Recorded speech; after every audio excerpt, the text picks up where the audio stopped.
36 millones han muerto. On va voir autre chose. Je vais le mettre.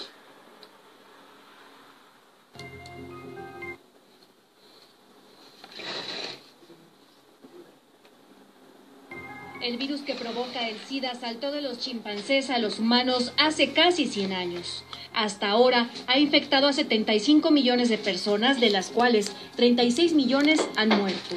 Pero su avance no está precisamente relacionado con cambios genéticos en el virus.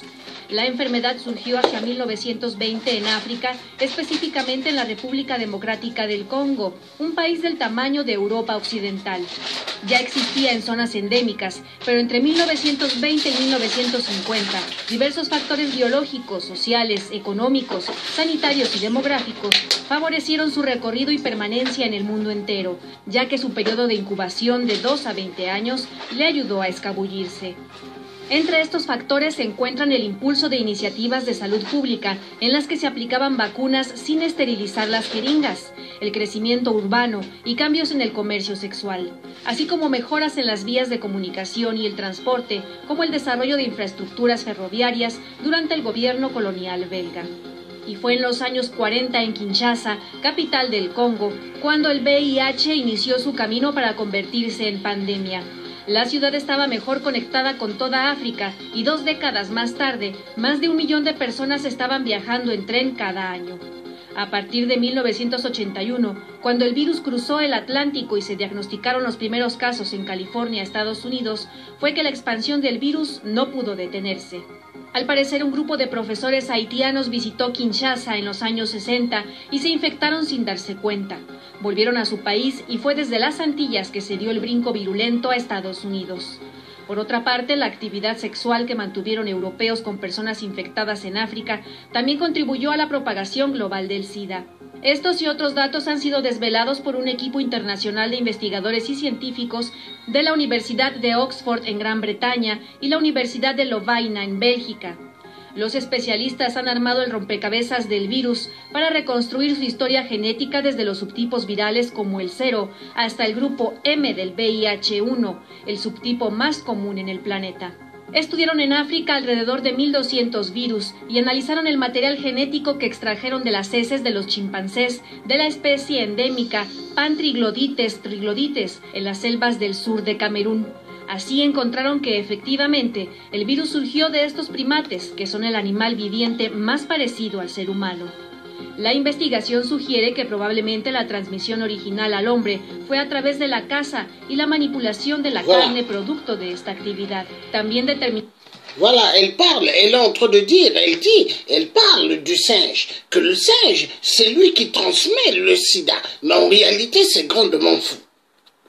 Parce que le singe, s'il avait le virus du sida,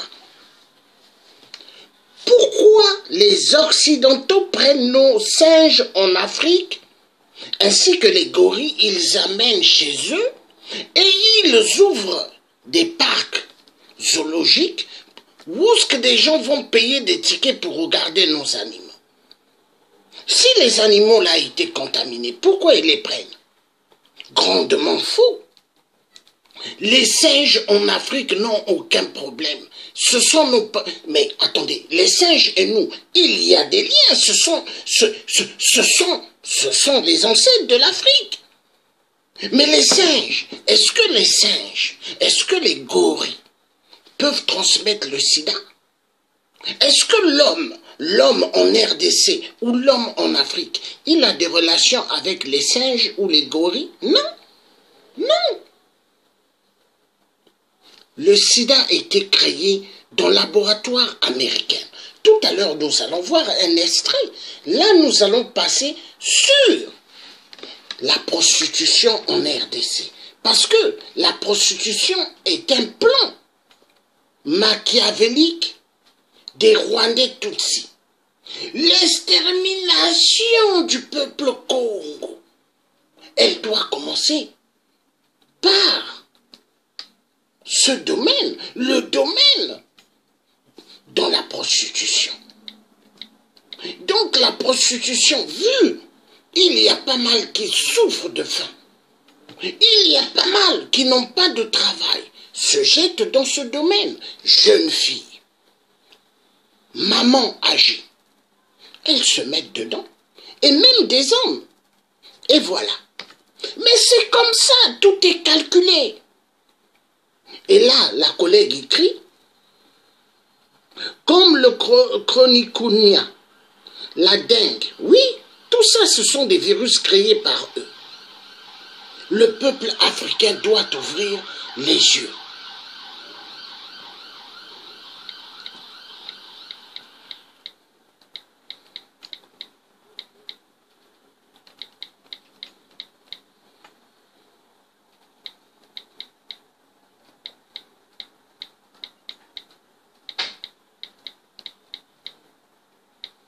Et il y a aussi des jeunes filles, les jeunes filles des rues, qui vendent leur corps. Et ça, il y a des problèmes. Nous allons suivre d'abord ceci. Et nous allons suivre.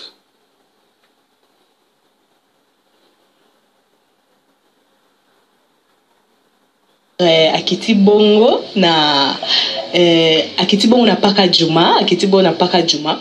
Toyoki ba masolo mususu lelo toyeko sala télé-réalité na kati ya paka juma. Tomona na butu, na butu ndeni basala misala na bango. Tokozwa pe bandeko na biso musu parce que babuki bango yango babengaki mama bonheur po babiki mama bonheur mutasala ka émission na bango mingi. De babengaki Eco RDC toujours avec mama bonheur Samantha Ifoji. Tokiti na terrain vraiment bozala branché bokomona télé-réalité ya paka juma. Ndenge ni ba vivana ba client na bango lelo ba permettre biso, ba permettre biso total vraiment ndenge nini ba coopéraka na ba client na bango ndenge bayaka na butu babi émission lelo vraiment osoko tali yango te mobulu makasi bozala toujours branché déjà nazo kota déjà na kati ya paka juma déjà pona kosola na bango pona kosa télé réalité na bango pona kotala na koloba mingi te ba image nde koloba lelo balobi caméra eza radio te TV eza radio te bomona ba image bozala toujours branché na Eco RDC. Mais cette émission je la dédie spécialement à mon vieux yamutema malamu Nes Makia Didia Tabao papa na Jonathan na dédie émission on ti mwana muke awa mbote Mbote. Kombo nani? Rose. Rose. Ero libando zosani. Nyosa musala. Oyosa musala. Musala ya nini? Yanzoto. Yanzoto pona nini? Pona babuka bandako na biso mama zobela. Oh, babuka bino bandako aba mama bazobela. Sikoyo yango mama tindi olelo. Sikoyo zwaka ba client bana mikyo bien mikolo. Nyonso. Nyonso. Oza âge ni? 8 ans. Oza 8 ans. Voilà, chers internautes, j'espère que bozolanda makambo o vraiment ezoleka na place o ya paka juma vraiment eza mawape passe bolandi mwana biso Rose ndenge auti koloba vraiment bato mitema malamu to kosepela pe bosunga Rose sans plus tarder to zope bande ko musutu moni batelemi kuna.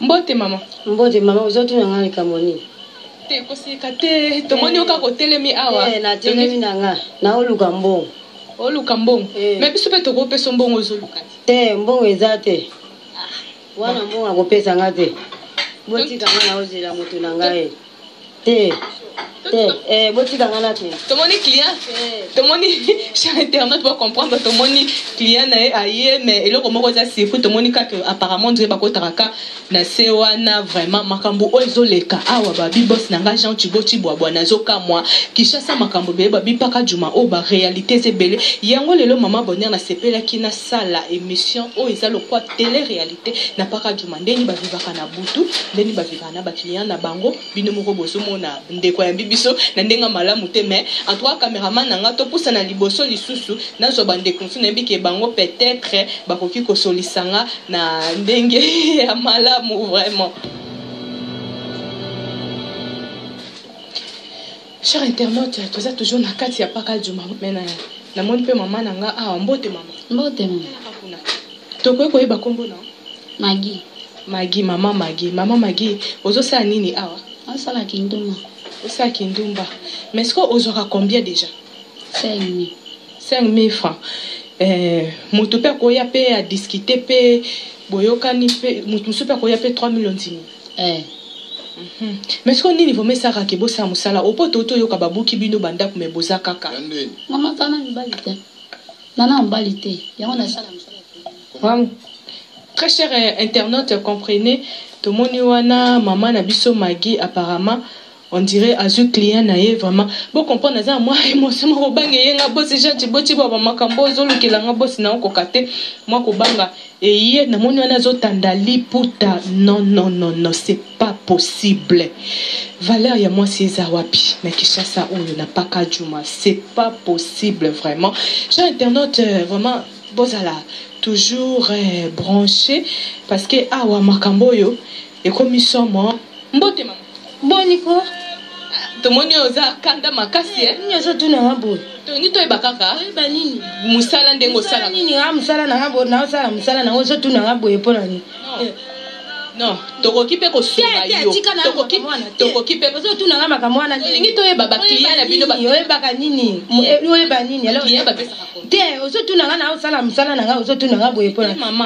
ozo sa musala to ngana zo pesa ombo koleka kutu ebele oye kosala musala ni yo ebia o platino eza place na ngate mais na ye kotala note eza platino te lungba na boy na ye bakaka ndenge bato babozwaka ba client na bino soki bafutaka bino kombi mama yo lingi nini yo lingi kata pardon.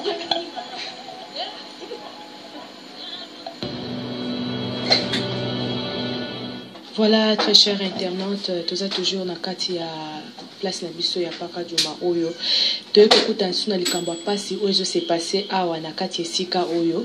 Bandeko na biso ba mama na biso babuki bango bandako. Botala kaka mama na biso ndenga vandi awa bota vraiment condition ni mama vandi ndenge azolala. Place o mama azolala eza awa. Vraiment ngai na koloba mingi te mama za mieux placé pour na koloba ba difficulté na ye nini o aza nango na kati sika o et puis nini o esali ke mama na biso a se retrouver libanda boye mikolo o to za mikolo bambula banyama mabe surtout na zamba o vraiment ya paka juma eza mwa pasi mingi mbote mama mbote mama kombo nani kombo nanga mama Louise.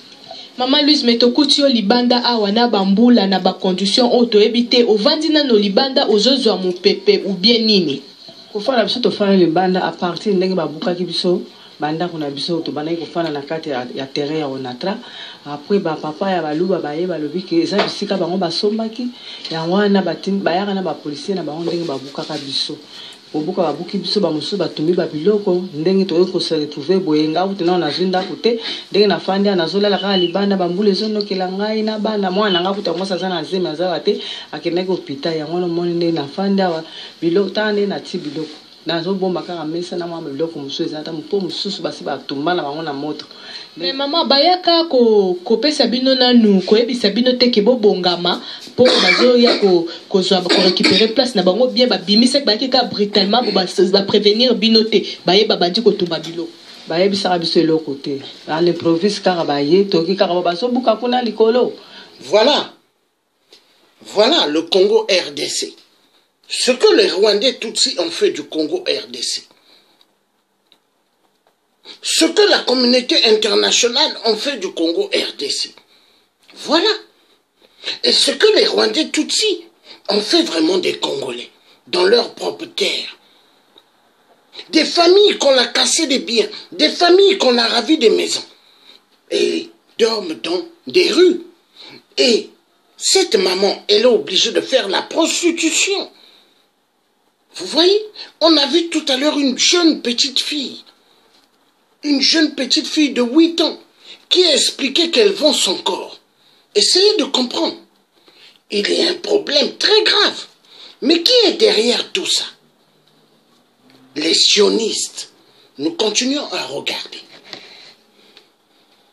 biso pe to bandi ko banga mbala moko ndenge bayaka alena ba tracteur na bango nde babandi ko ya kobuka biloko banda ko kopikola to bandi ko bimisa boye toza ko souffrir bambula ba mipepe bambula zo beta bana bazo tozola na bana libanda bangulita ndenge nazali toza ko se retrouver te bino bakonzi ya mboka boyo kabiso mawa ba oyo baza ko sunga biso babola ndenge to komi bo to komi déjà babola to ya su bato ya normal te ke naza ko luka mbongo na sa puisque naza su na eloko te ndenge tozo fana na sika oyo to komi penda ko souffrir lokola toza na mboka na biso epongo te yango wana tozo senga pala bakonza mboka basunga biso baya ko sunga biso ne siko biso toza ko se retrouver boye ata bino moko bozo mona pasi bongo bino bakonza mboka boza wapi boyoki pesa ngo ki babuki bato kuna biloko na bango ebebi bamosu bazola na babalabala kuna siko to osuka wapi na mboko. Mama siko soki bato mutema malamu bangi basunga mu numéro ya téléphone ezate Omboko benga biso ta na numéro ya mama journaliste obengi ye yende nde akoyeba esika biso tozali ndenge tozana ye. Voilà kini oyo babi kini o makamboze belé balobi pakatuma o makamboze belé bino moko bomoni ba réalité oyo se passé awa bota la maman na biso komi déjà na âge ya mikolo mais a se retrouver libanda ba prévenir bangote baye à l'imprévu kaka boye ba buki biloko ba tumbi voire même biloko musu ya kutumba popo mona kake tango passe ezo bakisa na mboka ezo pousser pe batu bakuluna bakoma ezo pousser batu mususu bakufa na ba malade ezo pousser bande ko na biso so totaki ko za ba interview na bango ba continuer ko la même sala au bazo sala na kati esika oyo vraiment to so pe lisusu mama na biso oyo tokuti na pembeni to beta toujours masolo selon makambo oyo ezoleka awa papa biso ande tozali awa to fanda wana balupa lopanga onatra awa to fanda ye moko afandisaka biso to fandika brusquement boy to mona kaka baluba baye babeze esika na bango baye kobuka biso tokoma ko souffrir ba mbule ezobetela biso libanda na bana tokoma ko souffrir na ndenge moko mwaye te toana ba mbongo ko luka bandaku te ta bandaku to ofana bandaku abo biso ba to ko fana bandaku abo to ofana pona passe toana mbongo te tozo souffrir na bana malade atanga monde naza na obela santé eza ya ngai te nazo ko bela makasi ko bambulo na ba papa mwaye te to luka ba konzi bo sunga biso bosunga biso po passe leki tozo souffrir moi été toza mal à l'aise ba baluba baningo bazana baba kuna so bazonga biso ba soda ba côté biso ba komi ko tumba biso bilo to asuna biloko te loko te bilamba ko lata pesate to souffrir makasi ya makasi numéro ba koki ko benga po bazo 090 042 71 41 Pakajumango Bina miziki na Pakajuma Toko bina na Pakajuma Toko danse na Pakajuma Toko bina na Pakajuma Toko danse na Pakajuma Lena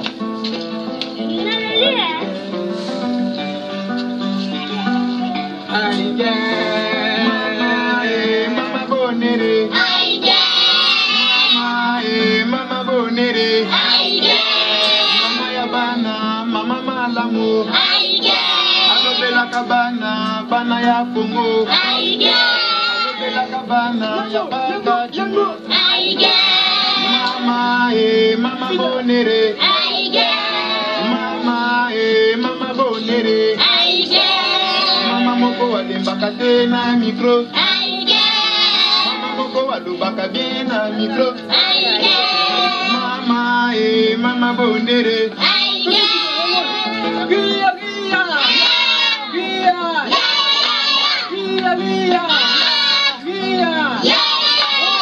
Mama bonere bébé wewa oya DJ Keke songa sima kinga vita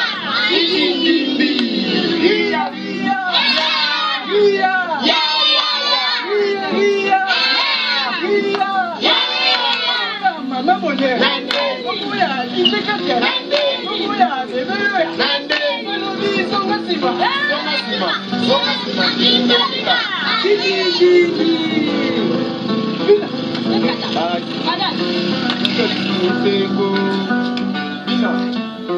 Mama Mama bonere Mama bonere na Pakajuma po ala kisa bana bazali kosala are mama moko aza na suisi ya bana ai ok paka juma go paka juma ngo paka juma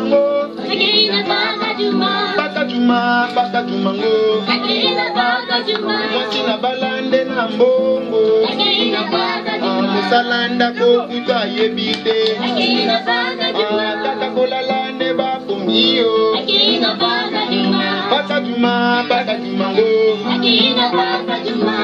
bina miziki ya paka juma bina na paka juma kodase na paka juma kosala na paka juma kozuwa na paka juma komona na paka juma kosala na paka juma kokotanga na paka juma sokola bebe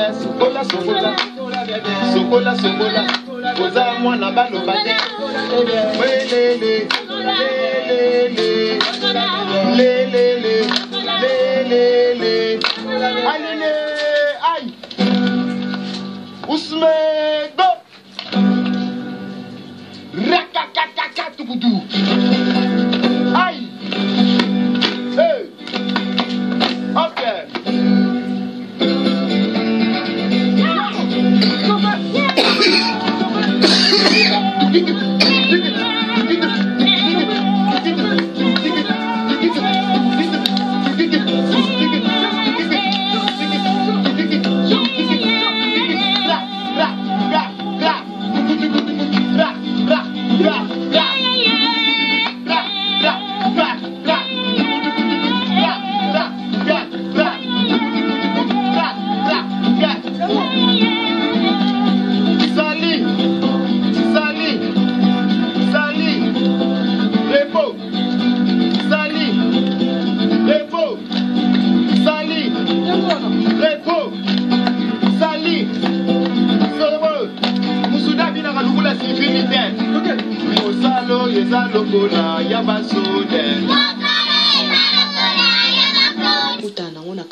Juma vraiment babi ndumba moko linga kanga mama bonheur na bitumba heureusement malgré munene na nanga pembango vraiment mbango ngala kimi non Merlin na ebite tala kaka na kimi mbango moko ya jeté nyoso les ekapona ko like sabino ba internet na biso boy ba réalité ya makambo oyo se pasaka na mboka na biso to sala miso paka Juma na moi mais to ko boule lisusu na aide ya grand boss Jean Thibaut Chiboabwa papa social papa motema malamu le producteur Jean Thibaut Chiboabwa toujours combattu mais jamais abattu ayoko pesa disubula bino mama bonheur faut vraiment to beta ngona ndenga butu quoi to yeba vraiment ndenge nini leka et c'est pas ça kuna kati paka Juma bomoni batu na musana ba onde ba osala surtout eloko etouchenga makasi na ebi ki vient na ngai ya mutema malamu Nes Makedi diata ba au papa na Jonathan vraiment ça lié parce que moi na 7 ans moi na ya 8 ans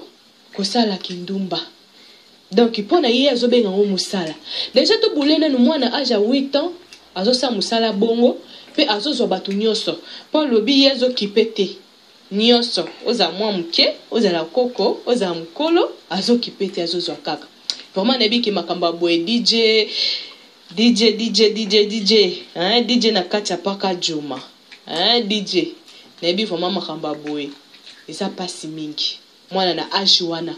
Ba maladie ni na okuta nango est-ce que azo se protéger nyoso ana nini pasi pe ya mboka nde saba makamba te o mona su mama la biso mususu donc yeso ka betine mo gonda muke na kati liputa na toujours likolo mo likambo muke longo ka liputa tandi wana so clé ye alongoli liputa atandi wana vraiment pona kaka ko sala musala na ye o ya zo sala. Mais très cher internaute, Moussala na bazo sala ezate po bazo ba millions, ezate po bazo $20, $30, $100, $200, $500 non. Moussala bazo sala voilà. Bazo $1, hein? La journaliste se plaint parce qu'elle dit c'est pas normal des enfants qui vendent leur corps. Enfants de 8 ans.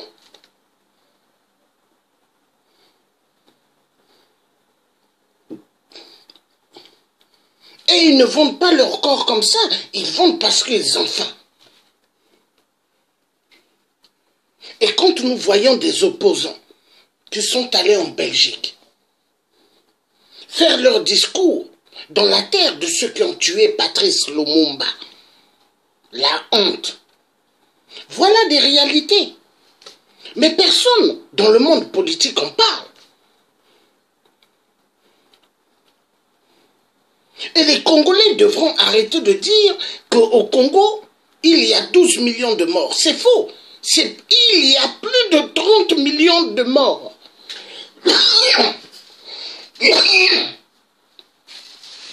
Excusez-moi. Car chaque jour des Congolais meurent. Chaque jour des Congolais tombent. J'ai beaucoup compris. Je suis un être humain. J'ai beaucoup compris. L'ennemi de l'Africain, avant de pointer l'homme blanc, l'Africain d'abord lui-même.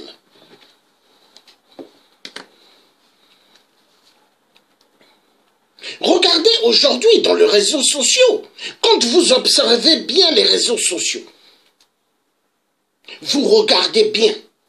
Pourquoi le Tchè africain, on l'attaque tout le temps? Pourquoi? Parce que je suis dans le vrai. Je suis dans le vrai. Car si tu n'es pas dans le vrai, personne ne va t'attaquer.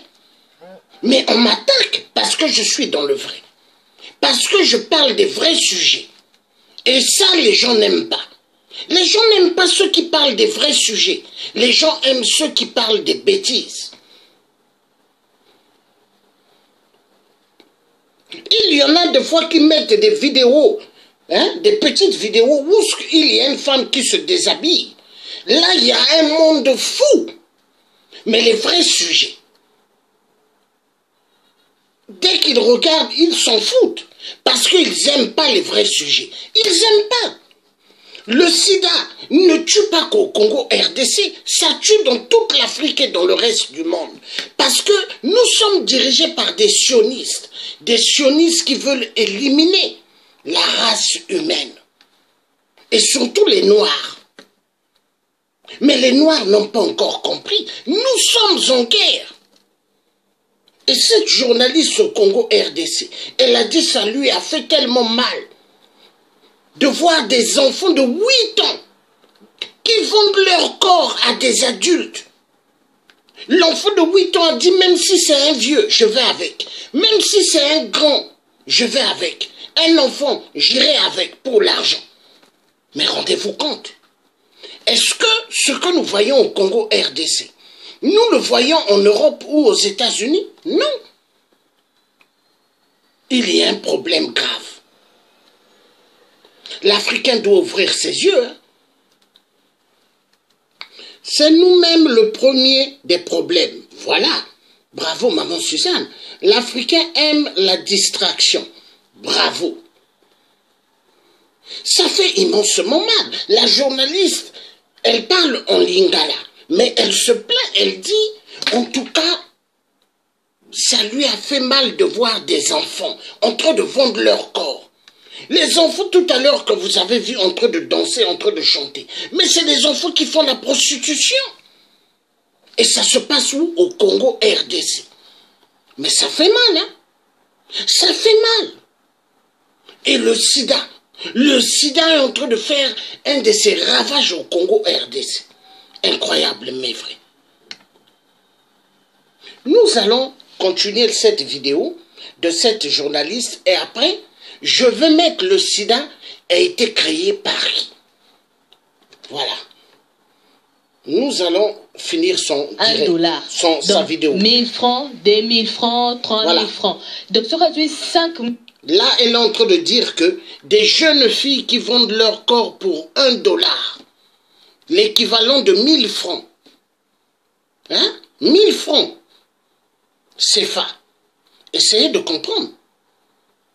Non, ça fait mal. Hein? Ça fait mal. Ça fait mal. 1000 francs, c'est que vraiment, à sali vraiment moussala malam. Vous n'entendez pas ces oli kanambo kanabiso. Tout ce qui est wanate. Toujours quand on a kacha paradjuma, ba réalité toujours ya paradjuma. Dès que je suis ba maman na biso moko wana o babuki bango botande bazola na ba condition passe di banda. Na bana bébé mingi babande ko kima caméra. Maman nazo tande toko na ye na se azolala. Nyoso wana nini pasi na mboka. Pasi na mboka. Bandeko na biso baluba soi-disant bazui babuki banda ko ba mama biso bakoka ekovanda. Mama tozaba na mboka. To sungana ka bandeko na biso baluba. En tout cas kutu dia bosi bokangisi bafundi nano en tout cas pesa muta mabele apaka juma. Bafundi en tout cas il faut dédommager bango. Ba apaka juma baleli ba ebite so bango basalani. Bandeko baluba to changer pe. To changer. To emaka ki muluba partout te. Bandeko baluba il faut bozala bozo exemple ya boss nanga Jean Thibaut Chiboabwa. Un muluba qui se respecte, hein?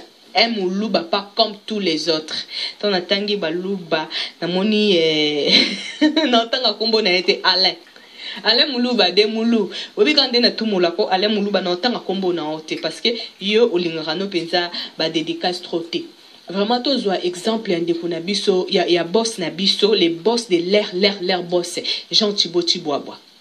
Vraiment émission oyo nazui ba risque mais na sali yango ka pona bino pona ba fan ya Eco RDC pona ba fan ya Mama Bonheur vraiment na sepela ki bomona émission na ebité émission télé réalité parce que bon moni réalité ya makambo oyo se passé na kati ya paka juma.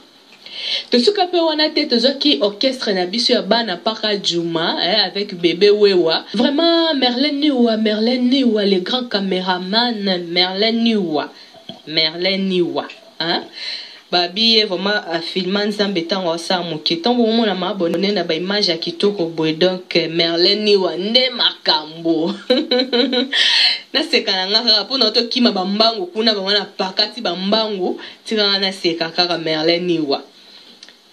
Vraiment toi que koute sur na groupe ya Paka Juma et pas wapi to kuta kipe DJ Bébé 4 bébé DJ 4 bébé to monaki moi simoko pe ya kitoko bébé sende makambo balbi wana tu ba makambo le kaka na kati ya Paka Juma mais to vraiment jour ya koza orchestre wana po to moni bana mikepe bazana bazobina bana Paka Juma zate basala ka kindumba zate basala ka makambo ba biso be baluka bango mbongo na ndenga ndule bo moni mo ba bébé wana ba bébé na biso ba 4 ans ba 5 ans ba 10 ans denge pe bazo former bango na danse donc ba yaka pe ko louer bango na ba spectacle bo babini et ça la KG et ça la ka bien vraiment boss nanga Jean Thibaut Chiboabwa vraiment papa Wumela zalaka wana toujours pembe na Mama Bonheur babi Mama Bonheur oyo nde l'image de l'Eco RDC parce que babi na musala o peso lelo za ar lobi oza ar lobi kuno za koto ekitisa 4 yango Mama Bonheur a préféré na ya zala toujours pembe na papa na ye Jean Thibaut Chiboabwa. Merci na bino tout o vraiment besoin ki temps ya kolanda émission na biso oyo. O to sai la rabino toujours to sai la rabino toujours to banda makabango to continue toujours. Ko sala ba émission ya Paka Juma lelo bo moni susu version mususu ya réalité ya Paka Juma. Vraiment non si c'est mission nga boité so na pesi mbote so na pesi ba mbote te na batu o vraiment ba soutenaka biso bato ba soutenaka biso maman Jackie qui la la métisse noire na kati ya États-Unis Voilà. Nous avons écouté, maintenant nous allons voir autre chose. Ça fait mal.